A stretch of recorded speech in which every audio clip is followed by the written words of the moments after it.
To add a date and timestamp to your photo on your Samsung Galaxy S26, you're going to open up the Gallery app and then find the image you wish to add that timestamp to.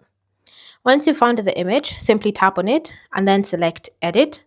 And then under Edit, tap on this emoji icon like so, and then select the option Text. From here, enter in the date and timestamp that you want to use. And then once you've successfully entered in the timestamp, you can go ahead and customize by changing the color of the font, bolding it, adding a highlighted background, changing the font itself, all sorts of things. So just have fun customizing it to your liking, and you can even move the text around. So you can just drag it to whatever position you want on your screen.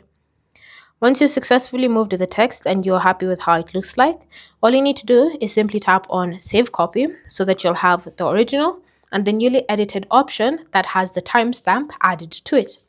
Thanks for watching. If you have questions or comments, leave them down below, and I'll see you in the next video.